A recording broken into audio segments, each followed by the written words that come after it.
O Egito é um país de um único rio. O Nilo o percorre serenamente, gerando margens verdes cercadas por enormes desertos. É o maior oásis no maior deserto do mundo. É uma terra simples, fácil de entender, com grandes paisagens que incitam à contemplação. Qualquer ponto do horizonte faz pensar na imensidão. O Egito é um país de um Deus único.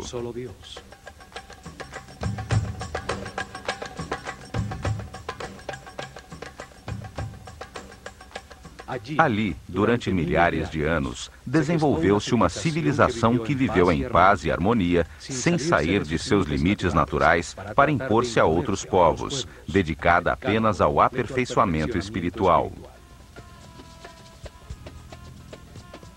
A imagem que se tem dessa civilização mostra apenas a luz de seus sucessos. A sua linguagem escrita permaneceu incompreendida durante milênios. Decodificou-se apenas seu nível mais básico, o dos símbolos, que representam os sons da linguagem. Há níveis superiores, com símbolos que transmitem conceitos e não sons. Estes ainda não foram decifrados. As traduções se baseiam apenas na parte fonética, ou, na melhor das hipóteses, são interpretadas segundo as crenças dos tradutores. Os que creem que eles eram bárbaros primitivos chegam a um tipo de interpretação, e os que acreditam que eram uma civilização avançada baseada no espiritual, possuidora de tecnologias incompreendidas, chegam a resultados totalmente diferentes. Os acadêmicos religiosos cresceram influenciados pela imagem que o Alcorão e a Bíblia projetam dos egípcios, como um povo déspota, adorador de muitos deuses. Por esta razão, cristãos, judeus e muçulmanos não puderam reconhecer que o Egito foi uma das fontes que alimentou as raízes de seus próprios credos.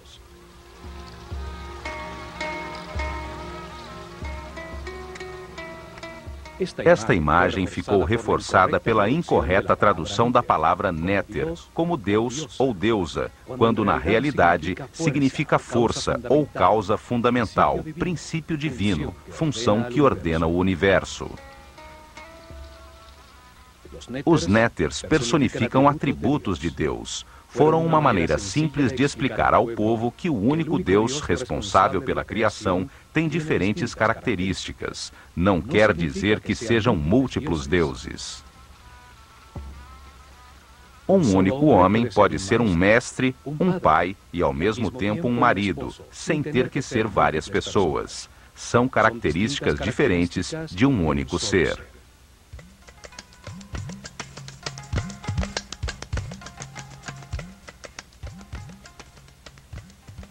Para muitos historiadores, a civilização atual representa o auge do progresso do homem na Terra. Essa crença também contribui para projetar uma falsa imagem do Egito, pois não aceitam nada que possa colocar isso em dúvida.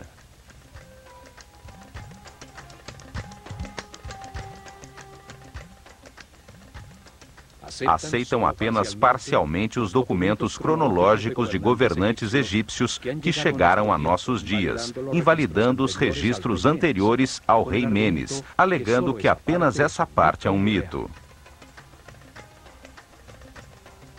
Os acadêmicos racionalistas contribuíram também para falsear a história egípcia, ao não aceitar a existência da ciência e filosofia antes da civilização grega, apesar dos grandes pensadores e matemáticos gregos terem encontrado respostas no Egito.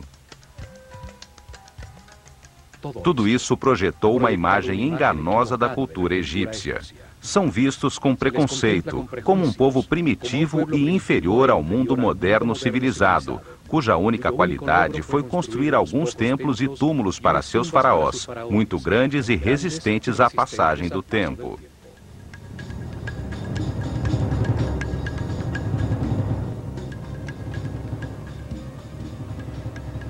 Estes programas procuram reexaminar a sua cultura, redescobrir seus templos para conhecer as verdades entalhadas em seus muros, abrir uma porta sobre seu conceito de realidade com a mente livre que permita ver além dos mitos em que os sepultamos.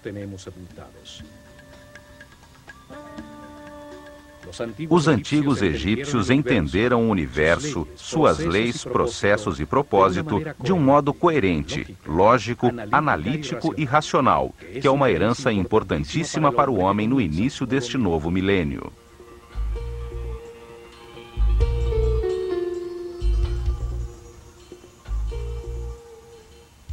Novas informações começam a surgir. Estudiosos, cientistas e técnicos estão encontrando provas dos incríveis avanços tecnológicos, da precisão absoluta de suas construções, da escala de seus projetos. Seus feitos foram subestimados. O fato de nem sequer imaginar a sua tecnologia não quer dizer que não tenham movido, de maneira inexplicável, enormes pesos através de grandes distâncias, que tenham cortado, entalhado e acoplado duríssimas lajes de granito e diorita com precisão atômica, possível somente com tornos e serras ultrassônicas. A precisão matemática de suas construções é tal que nos 5 hectares da base da Grande Pirâmide há um desnível de apenas 8 milímetros. A tecnologia atual teria conseguido apenas um desnível de 40 centímetros.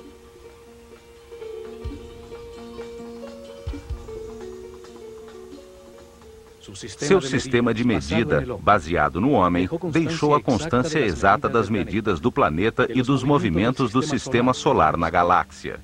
Informações importantíssimas a respeito dos ciclos cósmicos que determinam cataclismos periódicos não podem ficar relegadas ao mito. Esta herança faz parte de nosso antigo futuro. O que foi encontrado até agora mostra de maneira evidente que manipularam conhecimentos avançadíssimos em todos os campos das ciências, arte, filosofia e religião.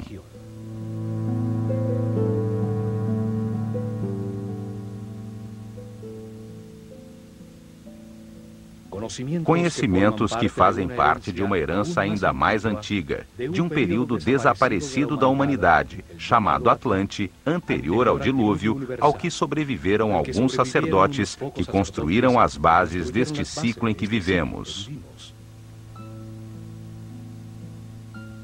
A humanidade teve grande desenvolvimento na Terra.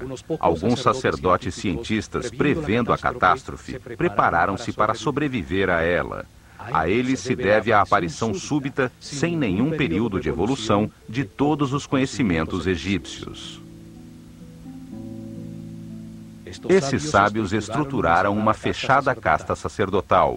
Se organizaram em templos para que os seus sucessores guiassem o povo num processo de aperfeiçoamento espiritual que perduraria milhares de anos. Chamaram-se sacerdotes da escola de mistérios do olho de Horus, depositários do conhecimento. A sua visão da vida na Terra como um processo de aperfeiçoamento espiritual, transformando um homem quase animal em super-homem, determinou o caminho dos egípcios. Sua maneira de entender o progresso como uma evolução dos conhecimentos sobre o universo não tem parâmetro para o homem ocidental, que vê o progresso como aquisição de confortos materiais. A escola de mistérios acelerou o processo evolutivo de uma série de iniciados que receberam dados para entender o mundo dual em que vivemos, de contrastes extremos, de luz e escuridão, de medo e amor. Dessa maneira, entenderam que nas diversas vidas experimenta-se na própria pele esses extremos, como resultado das decisões tomadas livremente, o que permite comparar e encontrar a verdade. Cada vida é um passo necessário que acrescenta conhecimento. Os egípcios viram no homem um modelo na escala do universo, que ao entender-se a si mesmo, pode encontrar verdades superiores, deduzir aspectos da realidade. O que vale para o universo, vale para o homem. Os sábios sacerdotes ensinaram que tudo existe numa grande mente. Somos pensamentos de Deus, com capacidade para criar em nosso próprio pensamento. Somos aspectos de uma só realidade. Tudo é único, um é tudo. Por isso desenvolveram simultaneamente a ciência, a arte, a religião, a filosofia, de um modo multidisciplinar, conjunto, sem especializações que cegam.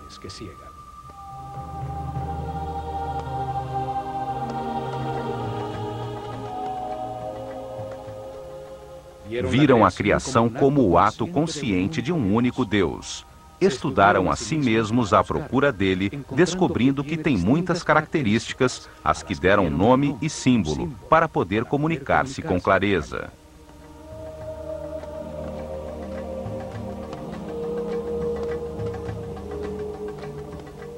Deram o nome de Atum à característica de Deus não manifesto, quando ainda não criou o universo, que existe apenas potencialmente dentro dele.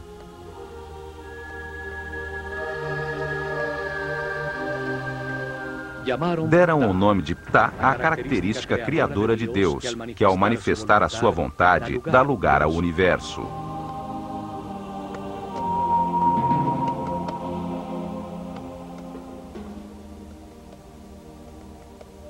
E chamaram Amon a característica de Deus que torna o homem livre de criar na sua própria mente a sua imagem e semelhança.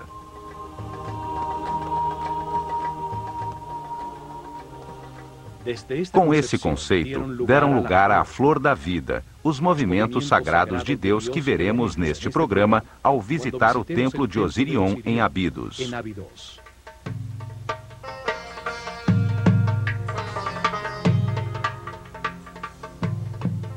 Os templos foram instrumentos científicos de alta precisão para medir e registrar os movimentos dos astros. Sua herança nos diz que os astros determinam os ciclos do universo e os processos por que passa o homem, a humanidade.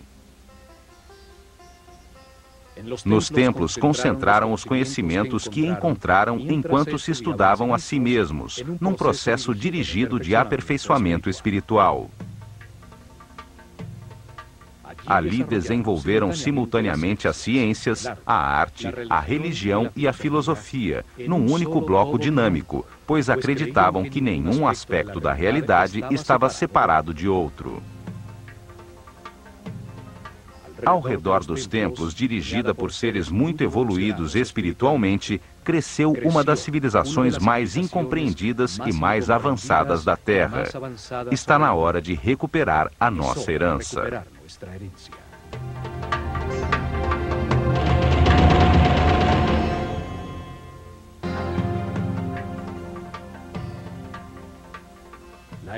A herança de sua civilização, sua visão do universo, está resumida em uns poucos símbolos, sabiamente escolhidos entre os elementos da sua realidade.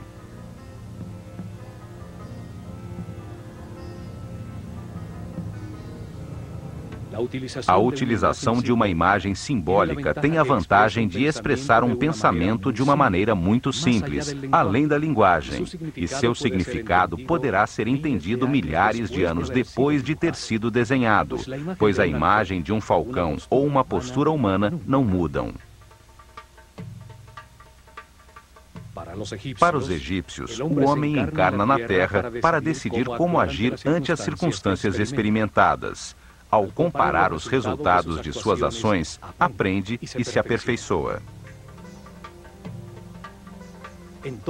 Então, o mais importante é a ação, o verbo.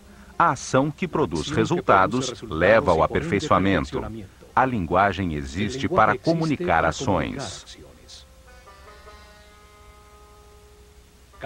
Cada parte do todo atua, realiza uma ação vital que produz resultados. Cada parte tem a forma de que precisa para agir da maneira que lhe corresponde. Os egípcios expressaram suas ideias através de 3 tipos de símbolos ou escritas. São chamadas de escrita hieroglífica, hierática ou demótica.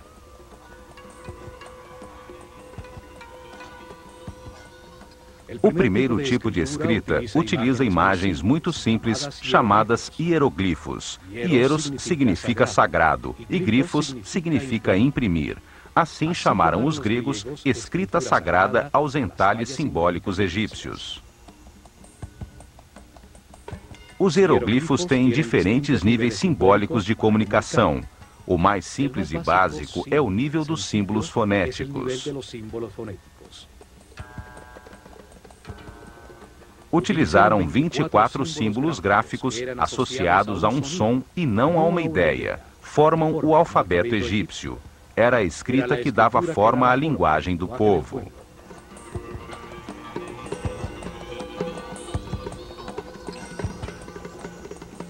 São o primeiro alfabeto usado pelo homem, do qual se derivou o alfabeto fenício e, mais tarde, o alfabeto grego.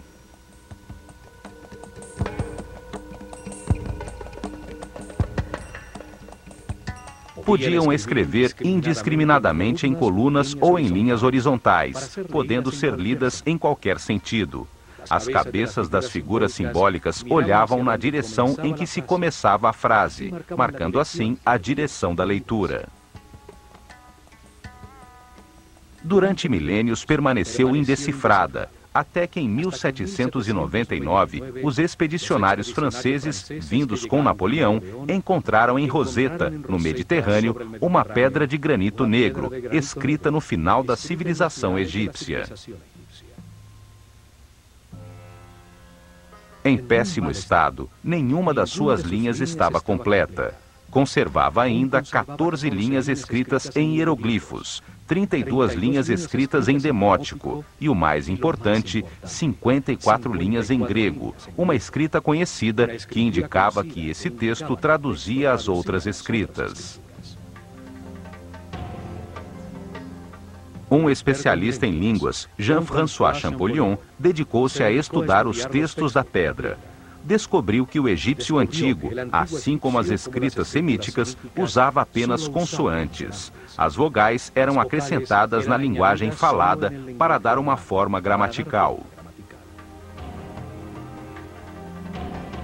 Em 1822, consegue resolver o mistério ao comparar os hieroglifos contidos em 2 cartuchos do texto, um dos quais constava também em uma lápide circular na ilha de Philae, ao lado da segunda pilastra do templo de Ísis, que se sabia conter o nome do faraó Ptolomeu VI. 2 cartuchos de hieroglifos com os nomes dos 2 últimos faraós egípcios, Ptolomeu e Cleópatra. Isso permitiu decodificar e identificar o alfabeto utilizado. O som que nesse momento produziam as palavras gregas em copto, uma linguagem usada por cristãos egípcios, serviu para aproximar-nos do som que se supõe tivesse a língua dos antigos egípcios.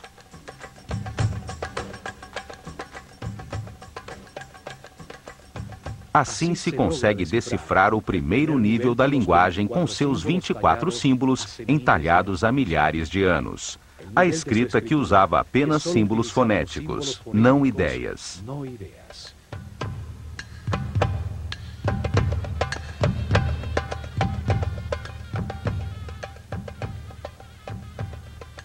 Mas existe um nível mais alto de comunicação nessa mesma escrita hieroglífica.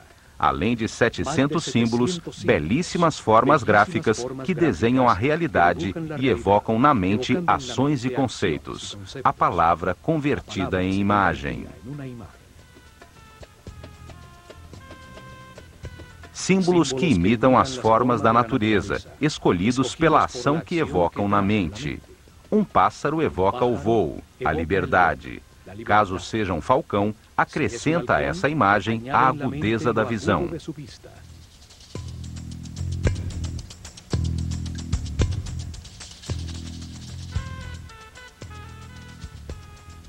A figura de um olho comunica a ação de ver. Cada símbolo é desenhado para reviver experiências que a sua forma produziu na vida.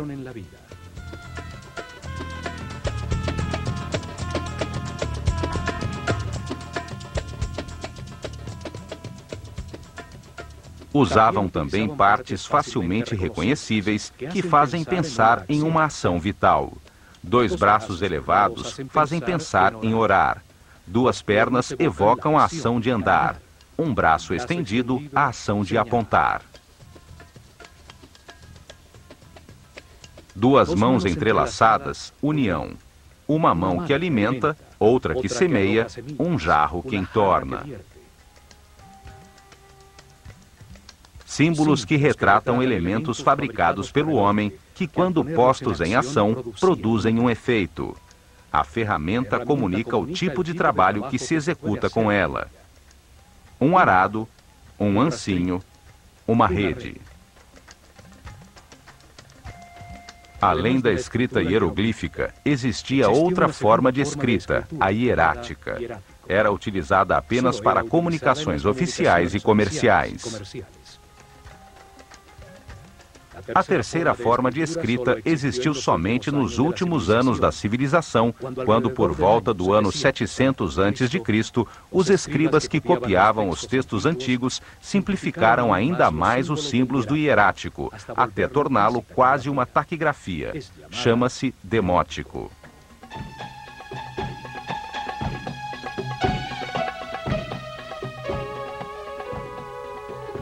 Novas interpretações estão surgindo, permitindo entender que os mitos e símbolos usados pelos egípcios são apenas uma forma fácil de comunicar conhecimentos e expressar conceitos sobre a realidade. Ao converter ideias em histórias, facilita-se a sua compreensão. Os sábios sabiam que dar informação sem a compreensão da mesma é um exercício inútil.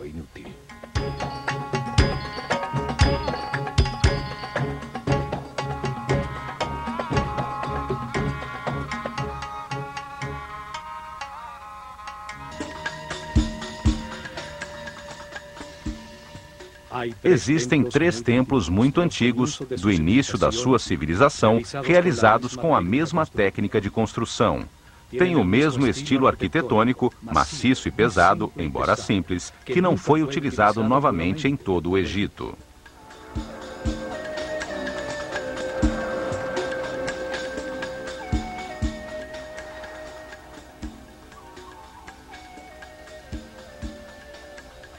Dois deles se encontram em Gizé, o Templo da Esfinge, construído exatamente em frente a ela, e o Templo do Vale, ao sul, nessa época em frente ao Nilo.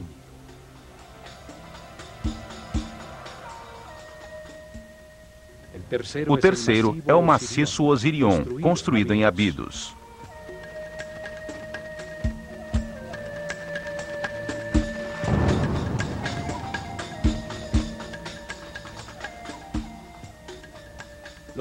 Os 2 templos de Gizé foram feitos com os imensos blocos que sobraram da construção da Esfinge. Somente esses 2 templos em todo o Egito foram construídos com blocos tão grandes, numa forma tão maciça, fechada completamente ao mundo exterior por imensos muros de pedra, com apenas 2 acessos frontais simétricos. O peso médio dos blocos utilizados na sua construção é de 50 toneladas. Deviam conhecer técnicas de construção que facilitassem a utilização dos blocos, imensos como casas.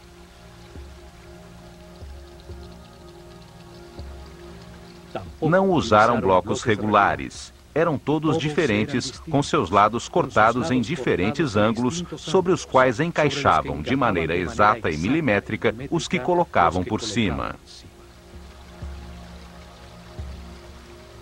Outra particularidade desses templos é que os blocos dos cantos estão cortados de modo especial. Cada um deles faz parte dos 2 muros, a fim de que toda a estrutura do edifício não tenha interrupções.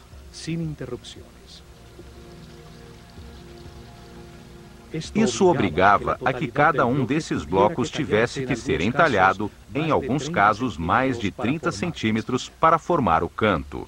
Na natureza orgânica, não existem ângulos retos. Um canto é uma articulação que permite o fluxo das energias e o fluxo dos líquidos.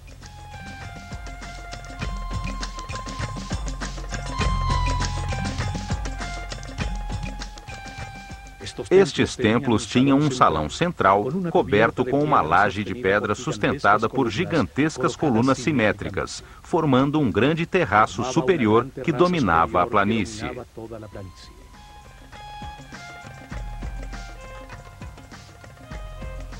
Seus muros e colunas não tinham nenhum tipo de ornamento ou hieroglifo, e os pisos são de alabastro. O salão era iluminado por clarabóias no teto de pedra, que deixavam entrar um foco de luz diretamente sobre as estátuas dos néters, similares a esta de Sekhmet no templo de Karnak. Estes templos foram utilizados desde o Zet-Tepe, o momento em que começou a nova era depois do dilúvio, em cerimônias iniciáticas dos sacerdotes da Escola de Mistérios do Olho de Horus.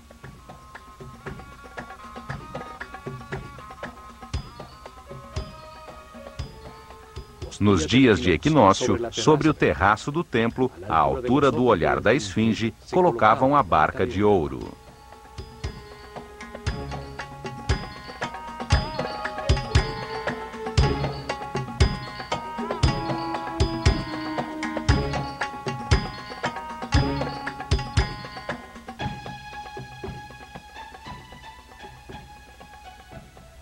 O símbolo do processo evolutivo do homem em seu caminho de reencarnações na Terra e do percurso do Sol no céu.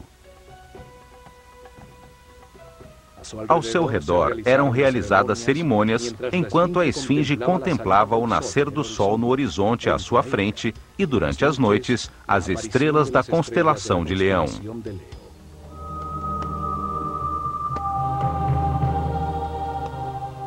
Existem 4 razões para que se diga que a esfinge e esses templos foram construídos pelo faraó Quefren. A primeira é que no templo da esfinge foi encontrada enterrada de cabeça para baixo a famosa estátua de Diorita Negra de Quefren, com um falcão no ombro. A segunda é que afirmam que a cara desta estátua é igualzinha ao rosto da esfinge. Achamos as suas feições muito diferentes das de Quefren. A terceira é que entre os braços da esfinge encontrou-se uma lousa entalhada por Tutmoses IV, que numa de suas linhas tem a sílaba Kef, apesar de na mesma lousa estar escrito que a esfinge estava nesse local desde o início dos tempos, o Zet-Tepe. A quarta é que por isso se atribui também a Quefren a construção da pirâmide central de Gizé, que tinha encostado à sua fachada um templo unido por um caminho coberto de 500 metros ao denominado Templo do Vale.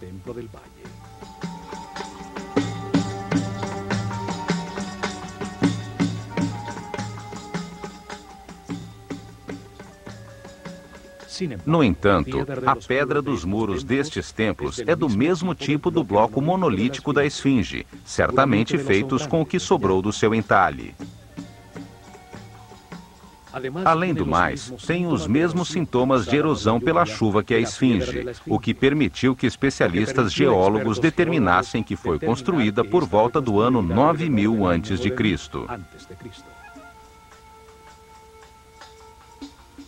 Certamente o faraó Quefren reformou o antigo templo, cobrindo pelos 2 lados os muros já deteriorados pela erosão com lousas de granito.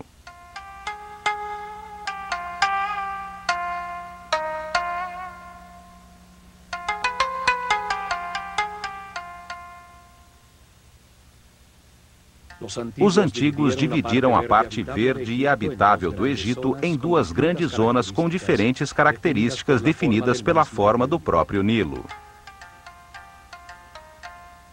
O delta, quando o Nilo se abre para chegar ao Mediterrâneo, forma um vale fértil. É chamado de Baixo Egito.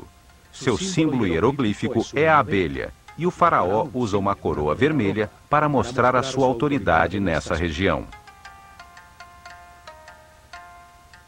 O longuíssimo e estreito corredor verde de ambos os lados do Nilo, em seu percurso desde a fronteira com a Núbia até o ponto onde começa o delta, é chamado de Alto Egito. É simbolizado em sua escrita por um arbusto, e o faraó usa uma coroa branca para representar o seu poder nessa região.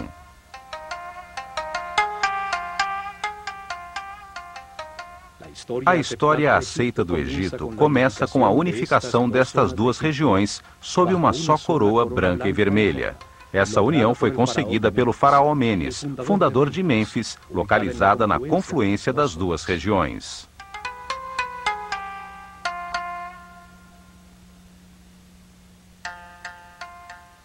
Abidos está ao sul, no Alto Egito. Ali se encontram dois templos, um ao lado do outro. O dedicado por Sete I a Osíris, atrás do qual se encontra a escavação em que apareceu o segundo templo, o Osirion, que permanece parcialmente submerso.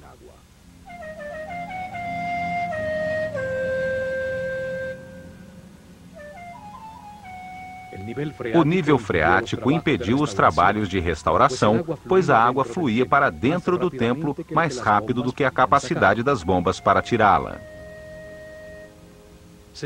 Estima-se que foi construído no alto de uma colina por volta do ano 9000 a.C., quando o nível freático e a superfície do Nilo estavam 10 metros abaixo. Foi o primeiro templo no Egito dedicado a explicar a vida como parte de um caminho de reencarnações sucessivas, permitindo adquirir dados sobre o universo, evoluindo da ignorância à sabedoria. Sua arquitetura maciça, sem nenhum tipo de hieroglifos, com lajes e pedras pesadíssimas e de corte imenso, é muito semelhante aos templos em frente à Esfinge. Enormes blocos irregulares, todos diferentes entre si, com cortes de assombrosa precisão, juntas de construção e exatidão de montagem.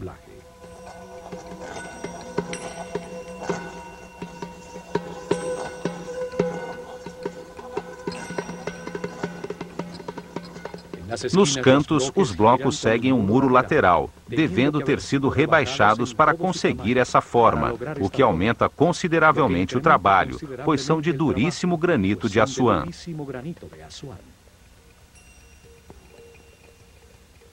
Tudo isso implica numa técnica de construção desaparecida, numa época em que supostamente não existiam ferramentas que produzissem cortes tão precisos, movessem blocos tão pesados ou juntá-los com tanta exatidão.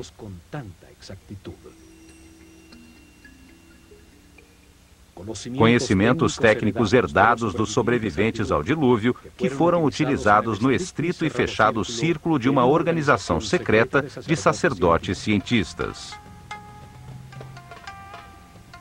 As técnicas e ferramentas usadas nunca foram postas à disposição do povo em geral, certamente porque era muito perigoso entregá-las a mentes primitivas com emoções e paixões descontroladas. Ou então, porque a única maneira de usá-las era estando em perfeita harmonia com o universo, por sua característica sônica ou psíquica, e não mecânica, como as desenvolvidas pelo homem atual. O templo tem uma forma retangular com uma plataforma rodeada de água, elevada no centro, a que se chegava por escadarias dos dois lados, dificilmente visíveis atualmente por causa da água. Sua forma simboliza o montículo original que emergiu quando as águas baixaram depois do dilúvio, onde os sábios desembarcaram para começar a nova civilização do Egito. Este templo foi construído para comemorar o Zep-Tepi, o tempo para dar início a uma nova civilização, dedicada ao aperfeiçoamento espiritual. 10 maciças colunas de pedra, cada uma feita num só bloco de granito vermelho, com um peso superior a 100 toneladas, sustentavam pesados pórticos, sobre os quais se apoiava um teto de pedra. Ao redor do canal, 16 santuários albergaram em seu tempo símbolos sagrados. Hoje se encontram submersos em água estagnada.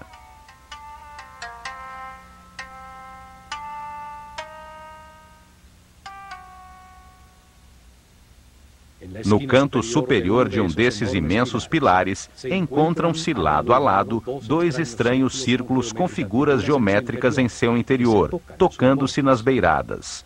O granito parece queimado com finas linhas circulares.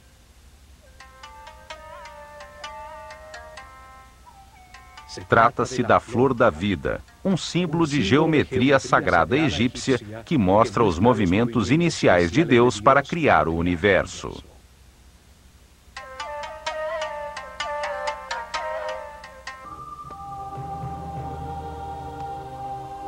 A flor da vida é um símbolo esotérico egípcio que descreve a geometria sagrada que deu lugar ao universo e que determina os processos naturais, como a mitose ou o movimento dos sóis e dos planetas.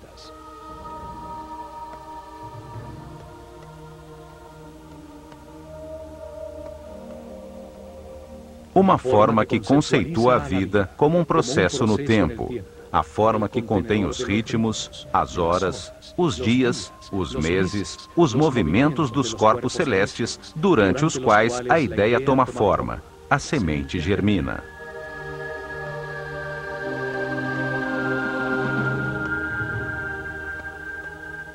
A flor da vida representa o momento em que Deus ativa a sua vontade, quando desperta a sua consciência para animar o universo, quando abandona o estado de repouso, de não ego, de não ser, de vazio e de escuridão. É o momento em que Atum-Ra, o Deus não manifesto, se transforma em Ptah, o Deus criador do que existe. O Fiat Lux, o momento em que nasce a flor da vida e tudo inicia a sua primeira volta. Para os egípcios, os movimentos de Deus começam num ponto conceitual, o olho de Horus, de onde surge a flor da vida, cujo fruto é o universo, a criação.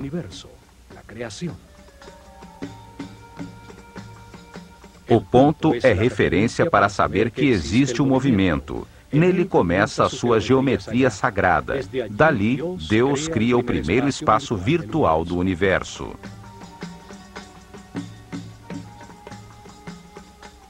Faz isso projetando-se para fora, como um ponto que avança repetindo-se, formando uma linha reta, a forma masculina. É o Deus Pai que manifesta sua energia e sabedoria.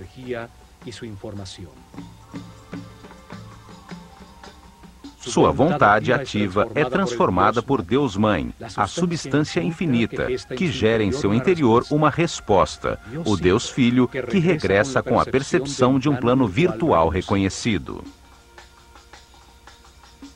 Assim, os egípcios entendem a Trindade como um processo simultâneo, equilátero, de dados enviados, recebidos e conscientizados. Por isso, o triângulo equilátero é a base do tetraedro, o primeiro sólido puro, forma primária, masculina de tudo que foi criado. O processo se multiplica no tempo e no espaço, para frente, para trás, para cima e para baixo, à direita e à esquerda. Assim, Deus gera um espaço virtual autorreferente.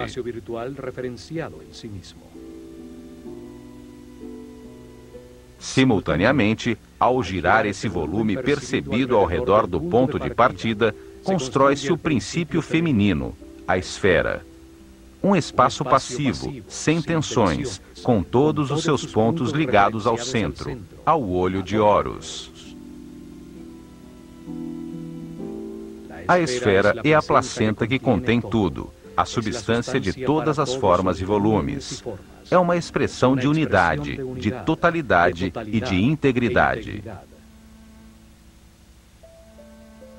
Nenhum dos pontos da superfície é mais importante que o outro, e chega-se a todos da mesma forma, desde o seu centro de força e energia que os origina.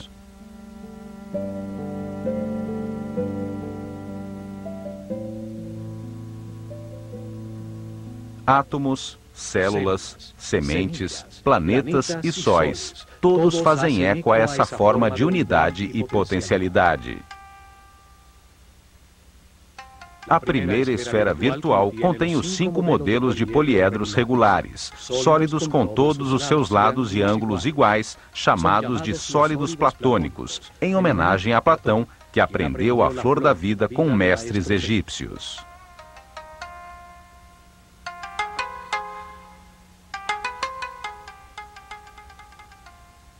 São a base, os tijolos com os quais todo o universo foi construído. Simbolizavam os 5 elementos da natureza: o fogo, a terra, o ar, o espírito ou éter e a água.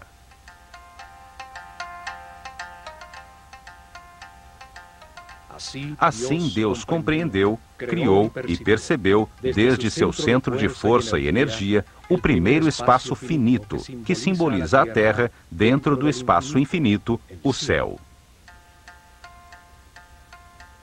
A Bíblia nos conta que no início Deus criou o céu e a terra. A terra era informe e vazia. As trevas cobriam a superfície do abismo, e o Espírito de Deus se movia entre as águas.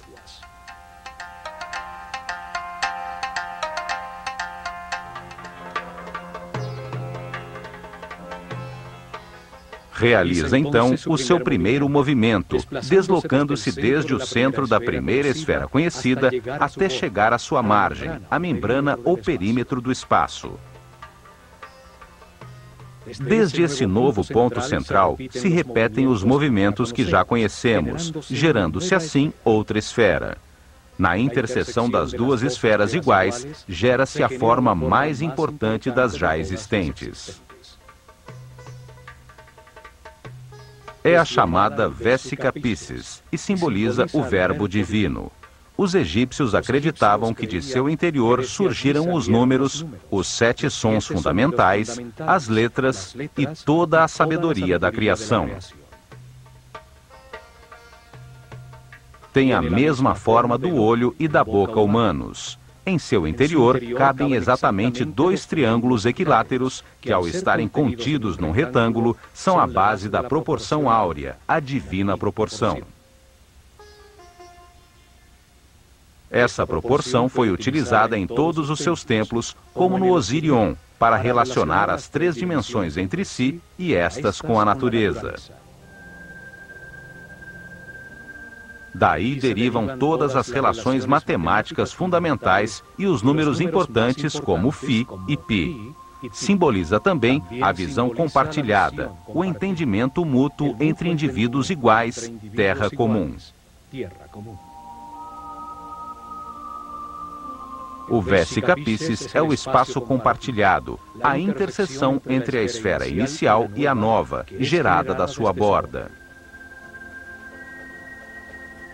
A partir dessa nova esfera conhecida, repetem-se sucessivamente os movimentos em direção à borda exterior, para gerar outra esfera. Cada uma delas é uma nova dimensão, um novo som na escala musical, uma nova cor na escala cromática.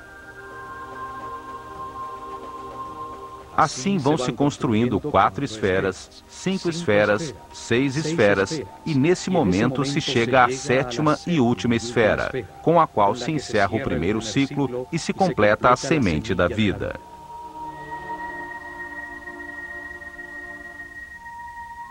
Sete esferas, 7 dias da criação, 7 notas musicais, 7 cores espectrais. O coração tem 7 capas de músculos, 7 chakras, 7 sistemas de glândulas endócrinas.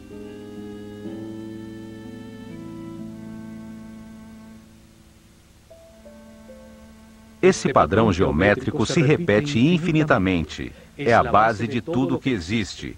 E seguindo, a natureza faz crescer as flores, constrói 1, 2, 4, 8 células primárias, o corpo humano ou as galáxias.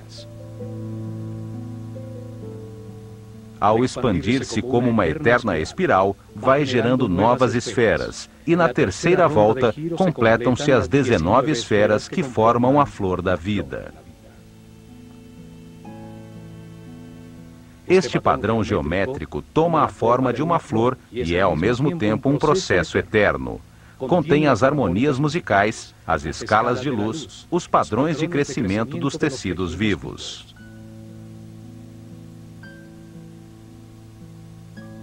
Cada esfera tem a mesma potência de desenvolvimento que a esfera original, dando assim à flor da vida lugar ao fruto da vida que gera sua própria flor.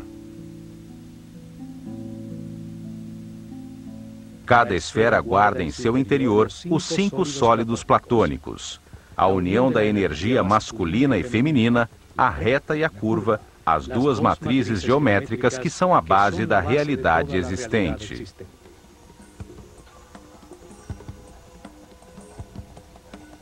Os sólidos platônicos equiangulares e equiláteros conectam os centros de todas as esferas. Assim aparece o tetraedro, o cubo, o octaedro, o icosaedro e o dodecaedro.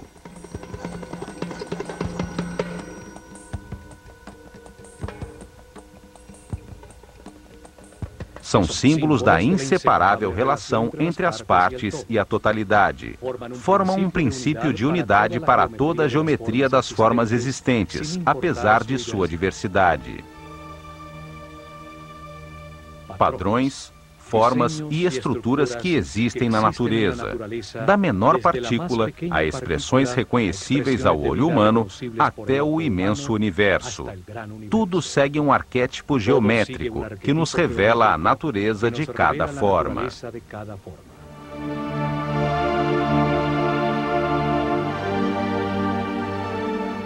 A flor da vida revela que tudo está conectado, é inseparável e único. Nos lembra a nossa relação com a totalidade e nos permite compreender as bases sagradas de toda a criação.